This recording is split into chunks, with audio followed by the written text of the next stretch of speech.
Hello friends, हम लोग कक्षा 11वीं एनसीईआरटी जीव विज्ञान का 18वां चैप्टर पढ़ रहे हैं, शरीर द्रव तत्व परिसंचरण। इसके पहले वीडियो में मैंने आपको रक्त स्कंदन तक का बता दिया है। अब हम आगे पढ़ेंगे लसिका से। ठीक है, देखिए लसिका और ऊतक द्रव, इसके बारे में पहले वीडियो में भी मैंने बताया है कि जंतु कोशिकाएं एक विशेष द्रव में डूबी रहती है। ठीक है, उसी से वो अपने पोषक पदार्थों का, उत्सर्जी पदार्थों का, ऑक्सीजन का, CO2 का आदान प्रदान करते हैं। और ये जो ऊतक द्रव्य है जिसमें ये कोशिकाएं डूबी हुई हैं, वो एक्चुअली रक्त वाहिनियों में जो रक्त बह रही है वहां से छन छन करके बाहर आके बनती है। तो एक तरफ से धमनियों से छन के बाहर आ रही है जिसमें ऑक्सीजन ज्यादा है, पोषक तत्व ज्यादा है, CO2 कम है, उत्सर्जी पदार्थ कम है। और ये ऊतक द्रव्य जो है कोशिकाओं से गुजरते हुए फिर शिराओं में वापस चला जाता है। तो उसमें फिर वो कोशिकाओं से निकले हुए उत्सर्जी पदार्थ और CO2 को लेकर के चला जाता है शिराओं में।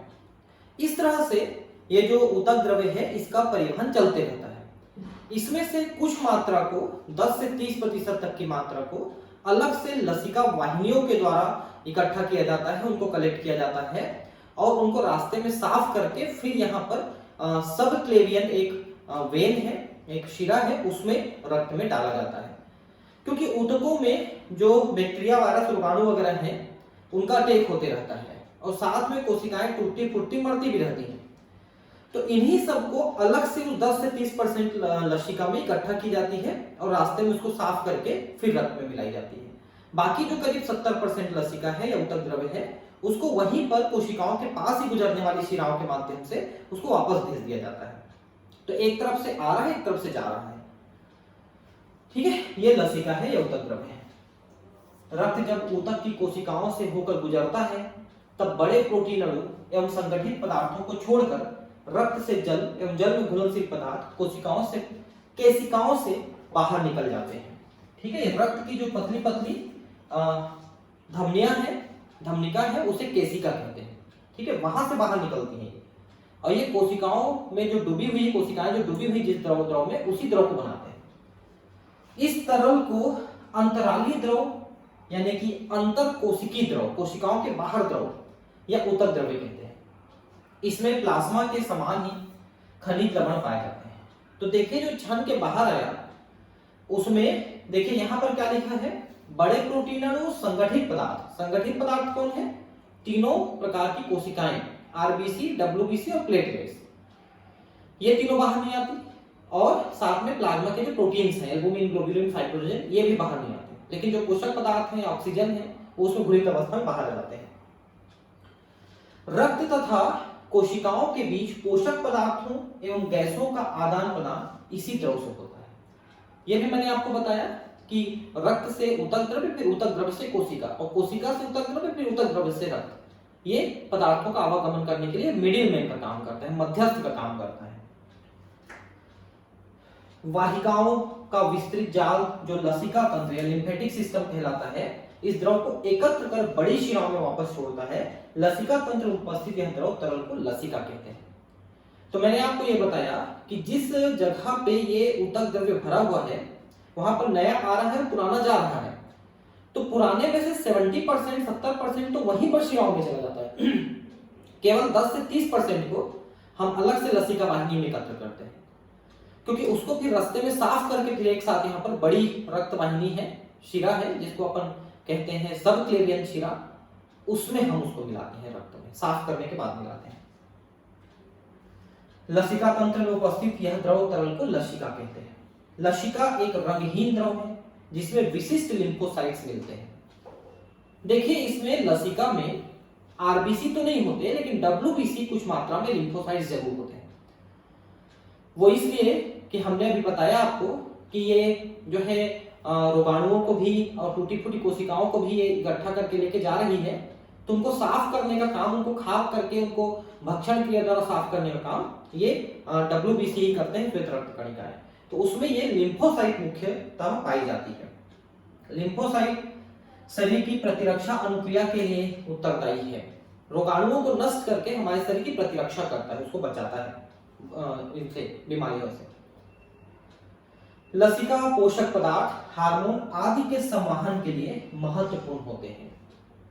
ठीक है, तो ये जो है कोशिकाओं तक पोषक पदार्थ पहुंचाते हैं, ऑक्सीजन पहुंचाते हैं, कुछ एंजाइम्स हार्मोन्स वगैरह हार्मोन्स पहुंचाते हैं, एंजाइम नहीं हार्मोन्स पहुंचाते हैं। बदले में ये वहां से उत्सर्जी पदार्थ ले लेते हैं, CO2 ले लेते हैं। तो आदान प्रदान इन्हीं के माध्यम से। आंत्र अंकुर में उपस्थित लैक्टियल वसा को लसिका द्वारा अवशोषित करते हैं। यह मैंने आपको पाचन एवं अवशोषण में बताया है कि जब हम भोजन करते हैं तो उसमें जो वसा है उसके टूटने से वसीय अम्ल ग्लिसरॉल बनता है।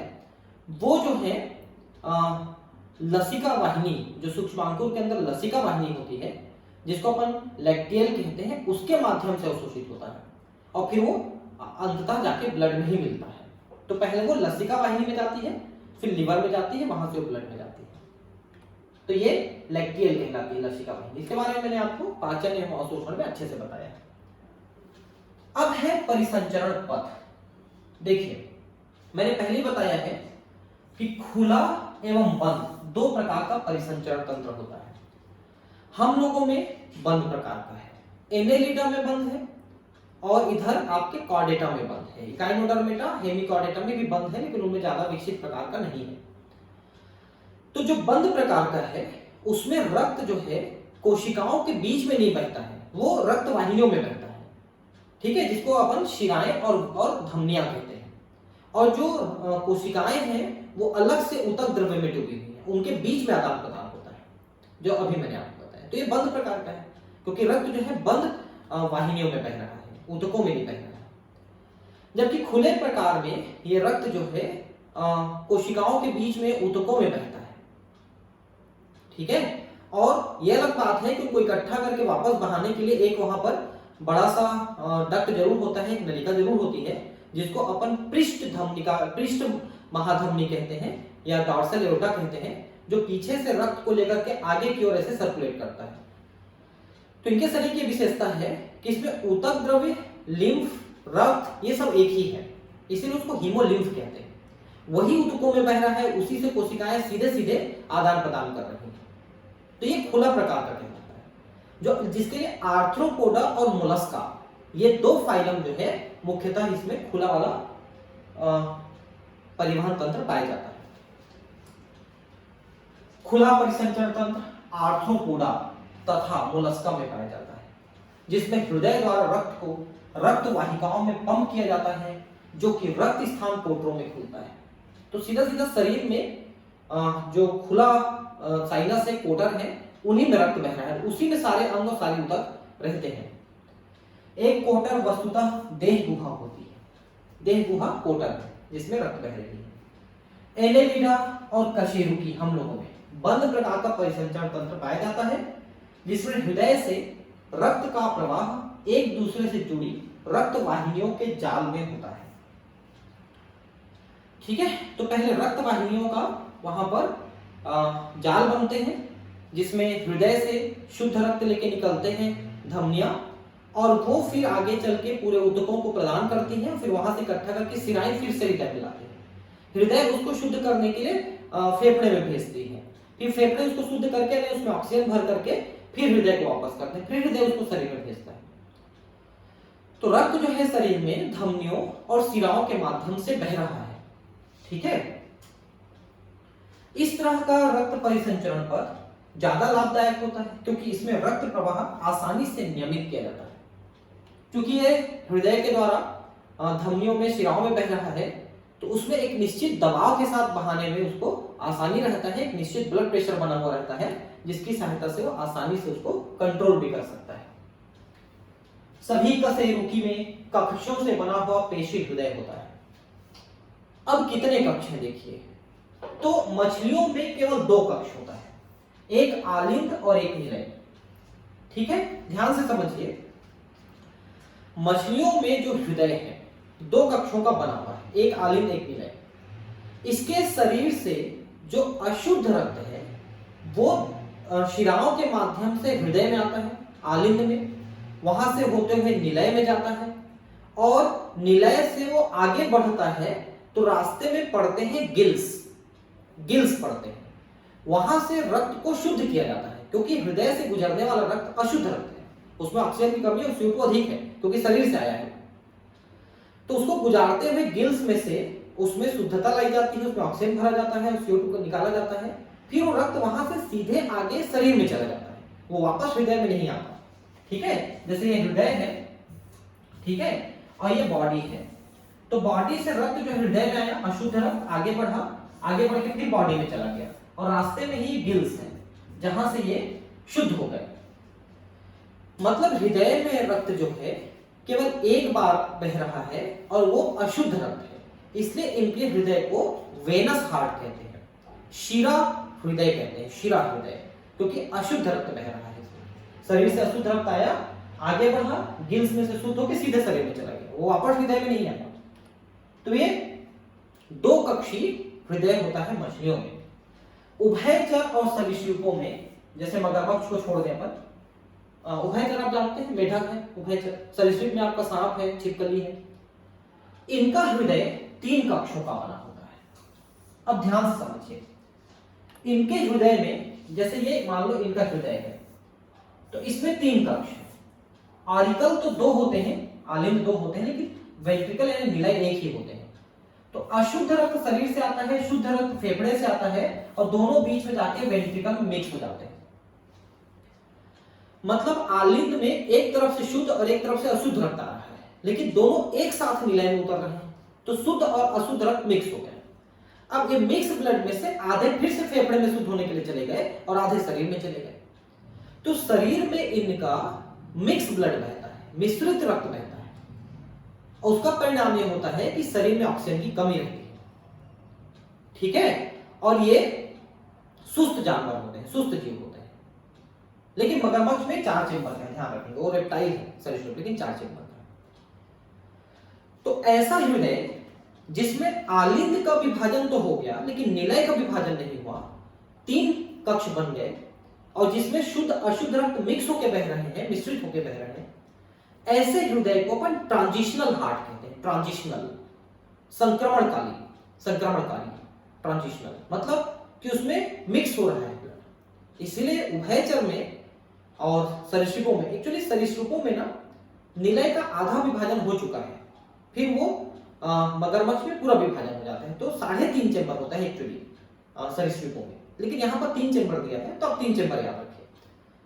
तो 3 चेम्बर वालों की प्रॉब्लम क्या है कि शुद्ध अशुद्ध रक्त मिक्स हो जाता है, वही मिक्स ब्लड शरीर में बहता है, तो ऑक्सीजन की कमी रहती है इनके शरीर में, इसलिए ये थोड़े सुस्त जीव होते हैं।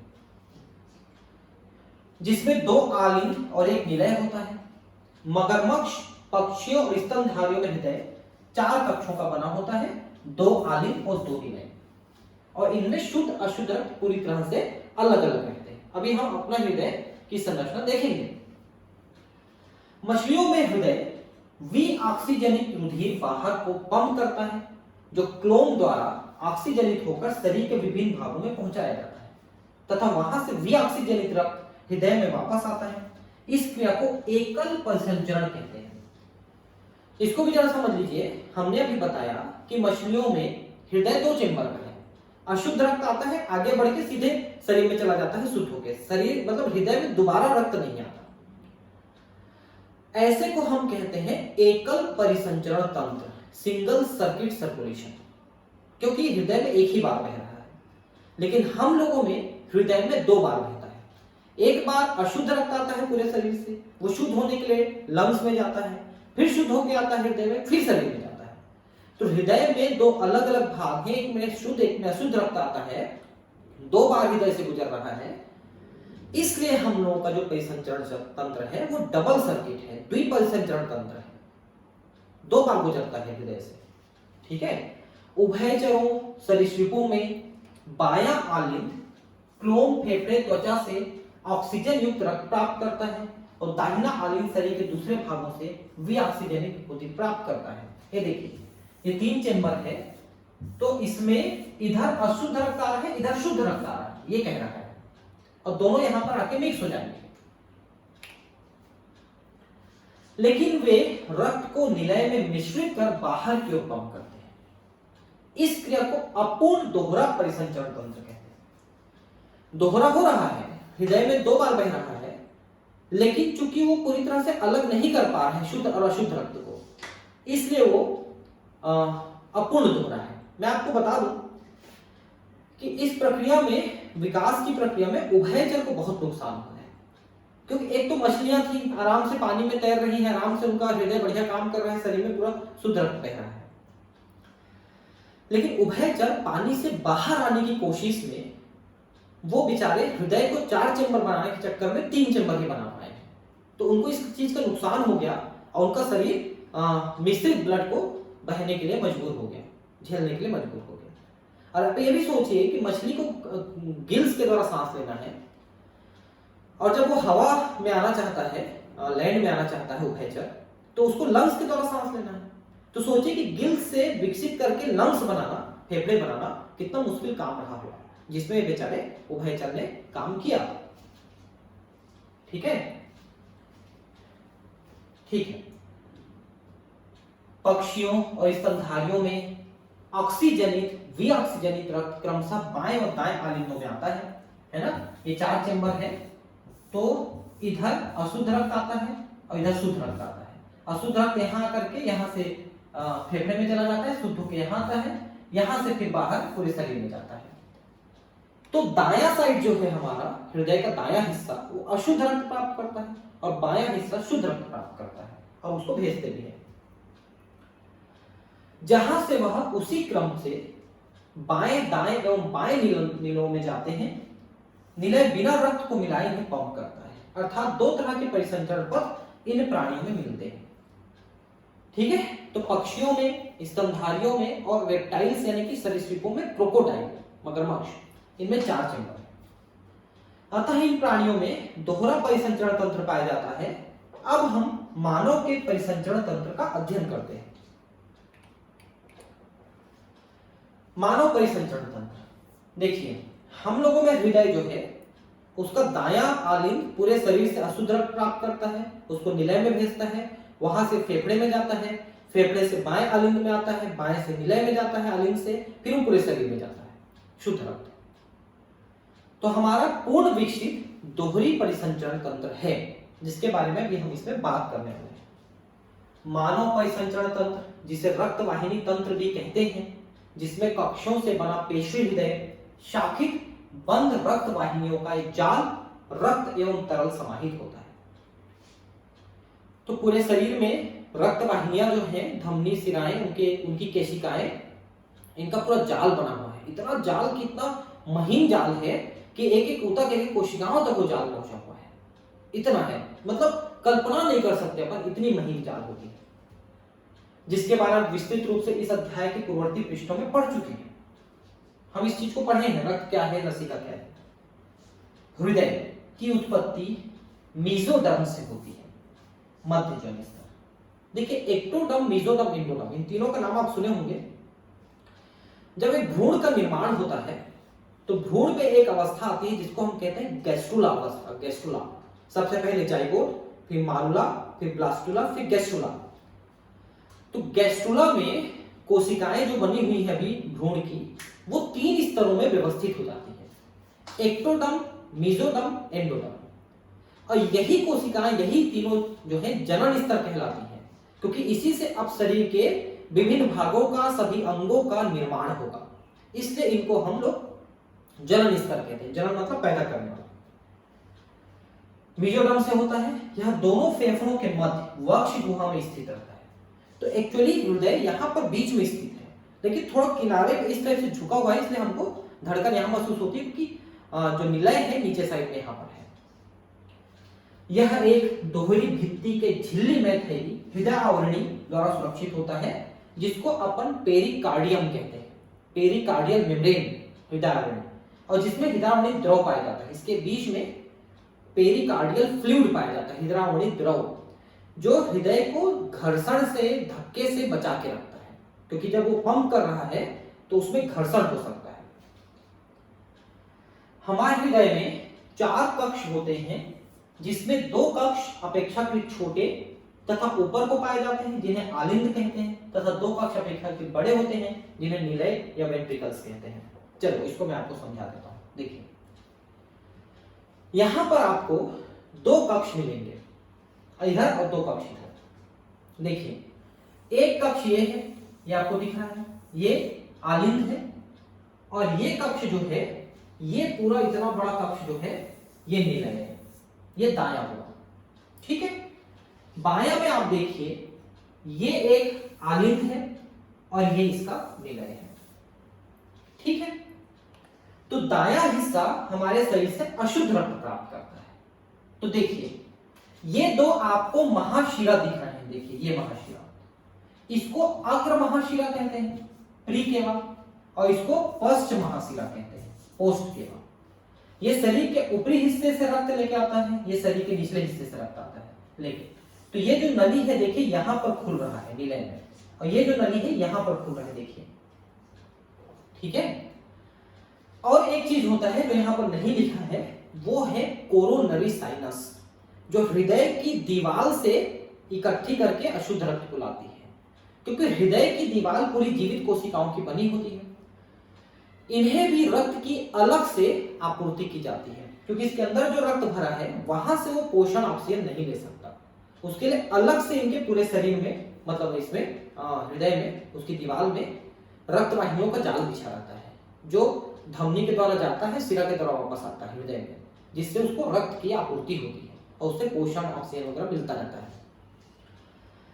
तो वो जो है उसे हम कोरोनरी आर्टरी कहते हैं, जो लेके जाता है, कोरोनरी वेन लेके आता है, जो कि यहाँ पर एक साइनस के रूप में खुलता है।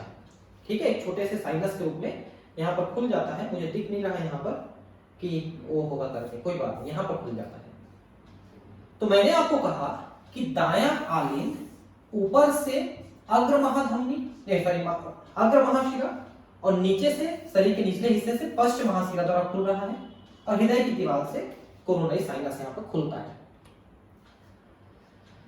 अब ये जो हृदय में पहुंचा या दाया आलिंद में पहुंचा रक्त है, वो यहां पर दाया निलय में आएगा। दोनों के बीच में एक रास्ता है ना, आलिंद निलय छिद्र है, जिसमें एक ऐसा वाल्व पाया जाता है छिद्र में, ऐसा यहां पर एक वाल्व पाया जाता है जिसको अपन कहते हैं ट्राइकास्पिड वाल्व, त्रिकपाटीय आप वाल्व कहेंगे। ठीक है, इधर त्रिकपाटी पाया जाता है ट्राइकास्पिड, और इधर बाइकास्पिड पाया जाता है। ठीक है, मतलब द्विकपाटीय। अब देखिए कि ये जो अशुद्ध रक्त आया दाया निलय में, अब ये दाएं निलय से यहां पर ये यहां से ऐसे करके जा रहा है, ये आलिंद नहीं है, आलिंद ये है, आलिंद ये है, बाएं वाला आलिंद ये है। ये तो इस निलय से जाने वाला जो फुफ्फुस धमनी है, जो यहां पर रक्त को लेके जाएगा वहां लंग्स में लेके जाएगा, वो वाला हिस्सा ये। ठीक है, तो अशुद्ध रक्त ऐसे चढ़ करके इसमें देखिए खुला हुआ है ना, ये जो लंग्स में जा रहा है, तो लंग्स में ये लेके जाएंगे, फुफ्फुस मतलब फेफड़े में। तो एकमात्र ऐसी धमनी है जिसमें अशुद्ध रक्त बहता है, फुफ्फुस धमनी, ये लेके जाएगा रक्त को फेफड़े में। ठीक है, अब फेफड़े से वो शुद्ध होके आएगा, क्योंकि ऑक्सीजन भर देता है, CO2 निकल जाता है। ध्यान रखिए रक्त की शुद्धता ऑक्सीजन की मात्रा पे निर्धारित है, ऑक्सीजन ज्यादा CO2 कम तो वो होगा शुद्ध रक्त, और उल्टा हो जाएगा तो होगा अशुद्ध रक्त। तो ये हमारे लंग्स करते हैं। तो लंग्स इनको शुद्ध करके वापस शिराओं के माध्यम से, देखिए फुफ्फुस शिरा, एकमात्र शिरा जिसमें शुद्ध रक्त बहता है, यहां से देखिए ये बायां आलिंद में आ गया, ये बायां आलिंद, ये वाला बायां आलिंद में आ गया, यहां से बाएं निलय में आएगा, और निलय से ये देखिए महाधमनी यहीं पर ऐसे खुली हुई है, देखिए यहां से निकल करके पूरे शरीर में चली जाएगी रक्त जो है। तो ये बाएं निलय में खुलते हुए ये ऐसे निकल रहा है, देखिए ऐसा, जो यहां से लेकर रक्त को शरीर के अन्य भागों में पहुंचाएगा। तो हमने क्या कहा, अशुद्ध रक्त आया यहां से फेफड़े में गया, शुद्ध के बाएं आलिंद में आया, वहां से निलय में गया, और निलय से पूरे शरीर में चला गया महाधमनी के द्वारा। ठीक है, महाधमनी जिसको अपन पहले सिस्टेमिक एओर्टा कहते हैं, फिर आगे चल के वो डॉर्सल एओर्टा बन जाता है महाधमनी। यहां पर आलिंद और निलय के बीच में भी एक रास्ता है जिसमें एक और वाल्व लगा हुआ है, मैंने बताया उसका नाम है बाइकास्पिड वाल्व, द्विकपाटीय। द्विकपाटी वाल्व है। वहां पर बाइकास्पिड जिसको मिट्रल वाल्व भी कहते हैं, और यहां पर ट्राइकास्पिड है जिसको त्रिकपाटी भी कहते हैं। ठीक है। और एक चीज जानिए कि ये जो महाधमनियां खुल रही है, एक दाएं हिस्से से खुल के फेफड़े में गया और एक बाएं हिस्से से खुल करके पूरे शरीर में गया। इन दोनों में भी अर्धचंद्राकार कपाट लगे होते हैं। ठीक है, अर्धचंद्राकार। कोई भी कपाट या कोई भी वाल्व जो है रक्त को वापस उसी दिशा में जाने नहीं देता है। जैसे यहां पर त्रिकपाटी है, यहां पर द्विकपाटी है। जो रक्त को निलय में तो आने देते हैं लेकिन निलय से वापस आने में नहीं जाने देते। ठीक है। और वैसे ही अर्धचंद्राकार कपाट है जो रक्त को महाधमनियों में तो जाने देते हैं लेकिन वहां से वापस निलय में नहीं आने देते। ठीक है। और जब ये बंद होते हैं उसी समय हृदय में आवाज निकलती है, हार्ट साउंड कहते हैं, हृदय साउंड, हार्ट साउंड, हृदय आवाज कहते हैं। तो जब ये ट्राइकास्पिड और बाइकास्पिड बंद होते हैं तो लब की आवाज आती है, और जब अर्धचंद्राकार बंद होते हैं तो डप की आवाज आती है। तो ये दो हृदय की आवाज है। ट्राइकास्पिड बाइकास्पिड बंद होंगे तो लब, और सेमी ल्यूनर वाल्व यानी अर्धचंद्राकार बंद होंगे तो डप। अब कब बंद होंगे ध्यान दीजिए। हृदय में जो रक्त आया वो निलय में आया। अब निलय जब संकुचित होगा, सिस्टोल, तो सारा रक्त धमनियों में जाना चाहिए, उस समय ये बंद होगा। जब निलय संकुचित होगा, सिस्टोल कंडीशन में आएगा, तो रक्त को इधर भेजना है, इधर जाने से रोकना है वापस निलय में। उस समय ये ट्राइकास्पिड और बाइकास्पिड बंद होते हैं जब निलय संकुचित होते हैं और रक्त इनमें चला गया। अब निलय वापस शिथिलित होंगे, डायस्टोल होंगे, तो इधर से तो रक्त आना चाहिए लेकिन धमनियों से वापस रक्त नहीं आना चाहिए। उस समय फिर अर्धचंद्राकार बंद होते हैं। मतलब निलय संकुचित हुआ तो ये ट्राइकास्पिड बाइकास्पिड बंद हुए, और जब शिथिलित हो रहा है तो अर्धचंद्राकार बंद हो रहे हैं। उन्हीं दोनों से ये डप और लब की साउंड, लब और डप की साउंड सुनाई देती है। ठीक है। एक और चीज समझिए कि इनमें जो वाल्व लगे हुए हैं, विशेषकर ट्राइकास्पिड बाइकास्पिड वाल्व जो है, इनके ऊपर बहुत दबाव रहता है, क्योंकि आप जब पंप करते हो तो धड़ से ये कपाट बंद होते हैं बहुत तेजी से, उनके ऊपर बहुत प्रेशर पड़ता है। तो इन कपाटों के खराब होने, टूटने का भय रहता है। तो उसके लिए व्यवस्था की गई है। देखिए क्या व्यवस्था की गई है। तो सबसे पहली व्यवस्था ये है कि ये जो निलय की दीवार है ना, जैसे दीवार है निलय की, तो इसमें ऐसे उंगलियों जैसे ऐसे निकल आए हैं, जिसको अपन कॉलमनी कॉर्नी कहते हैं। यहां पर कहीं पर लिखा होगा कॉलमनी कॉर्नी, लिखा हुआ तो था जैसे मुझे ध्यान आ रहा है, नहीं लिखा है तो मैं बता देता हूं। ठीक है। कॉलमनी कॉर्नी कहते हैं इसको। ये जो छोटी छोटी उंगलियों जैसे हैं, कॉलमनी कॉर्नी कहते हैं। इसके बाद इनके ऊपर छोटे छोटे ऐसे और मस्कुलर छोटे छोटे उंगली जैसे लग जाते हैं। इनको अपन पैपिलरी मसल कहते हैं, पैपिलरी मसल्स कहते हैं। ठीक है। तो सबसे पहले कॉलमनी कॉर्नी है उंगली जैसे, फिर उसके बाद छोटे छोटे और हैं, उसे हम पैपिलरी मसल कहते हैं। फिर ऐसे यहां से ऐसे धागे जैसे निकल करके, ये देखिए ये सफेद सफेद धागे दिख रहे हैं आपको, ये जाकर के ये जो कपाट है, त्रिकपाट द्विकपाट, इनको पकड़ के रखते हैं मजबूती के लिए। तो इन तंतु जैसे स्ट्रक्चर्स को अपन कॉर्डी टेंडिनी कहते हैं, कॉर्डी टेंडिनी। तो सबसे पहले कॉलमनी कॉर्नी है, फिर पैपिलरी मसल है, फिर कॉर्डी टेंडिनी है, जो इनके कपाटों को सुरक्षित रखता है। ठीक है, कपाटों को सुरक्षित रखता है, ऐसा है। अब एक चीज और समझिए, यहां पर इसी में दे दिया है कि हृदय का संचालन कैसे होता है। हृदय एक पेशीय संरचना है, पेशियों में संकुचन शिथिलन हो रहा है।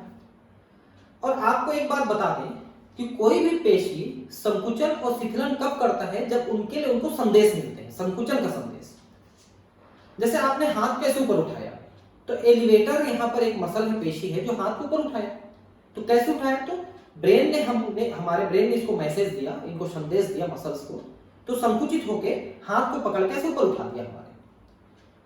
तो पेशियां संकुचित तभी होंगी जब उनको आप संदेश प्रदान करेंगे, उनको आवेग इंपल्स प्रदान करेंगे।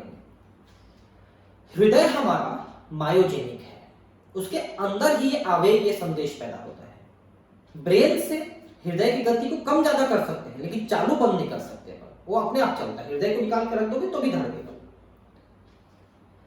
क्योंकि इसके अंदर ही कुछ गांठें होती हैं, नोड्स होती हैं, जो एक्चुअली पेशियों की ही बनी हुई है। जिससे ये हृदय बनी हुई, हृदय पेशी उसी की बनी हुई है, और उससे ये इंपल्स पैदा होते हैं और पूरे इसमें फैलते हैं हृदय में। इसमें पहला एक यहां पर एक नोड होता है, गांठ होता है, जिसको कोट्रालिंद गांठ, साइनो ऑरिकुलर नोड कहते हैं, ऐसे नोड। ठीक है, साइनस का मतलब होता है कोटर, कोटर मतलब अंदर की कैविटी, और आरिकुलर का मतलब होता है आलिंद, इसलिए साइनो आरिकुलर नोड, ऐसे नोड कहते हैं इसको, जिसको पेस मेकर भी कहते हैं। ठीक, उसके अलावा यहां पर देखिए एक और चीज मैं आपको पहले बता दूं, भूल के बताने के लिए, दोनों तरफ के आलिंद और दोनों तरफ के निलय एक एक दीवार के द्वारा अलग किए गए हैं, जिनको अपन इंटर आरिकुलर और इंटर वेंट्रिकुलर सेप्टम या भित्ति कहते हैं। अंतर आलिंद और अंतर निलय भित्ति, इंटर आरिकुलर, इंटर वेंट्रिकुलर सेप्टम। तो यहीं पर आप देखिए एक और गांठ है, जिसको ये आलिंद निलय गांठ कह रहा है ना, एवी नोड, आरिकुलर वेंट्रिकुलर नोड। ठीक है, आरिकुलर का मतलब आलिंदी, वेंट्रिकुलर का मतलब निलयी, नोड का मतलब गांठ। एक और गांठ है, एक तो यहां पर साइनो आरिकुलर नोड था, ऐसे नोड, यहां पर एक एवी नोड है,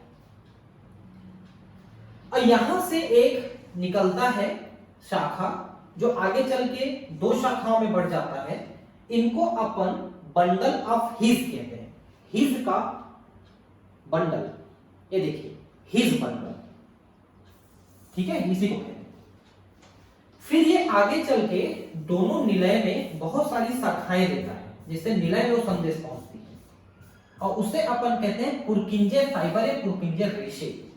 तो सबसे पहले ऐसे नोड, यानी ये कोटर आलिंद गांठ, दूसरा है आलिंद निलय गांठ यानी एवी नोड। ठीक है, उसके बाद यहां से निकला बंडल ऑफ हिज, जो दो ब्रांच में बटा, फिर ये पुरकिंजे फाइबर या पुरकिंजे रेशे के द्वारा पूरे निलय में फैला।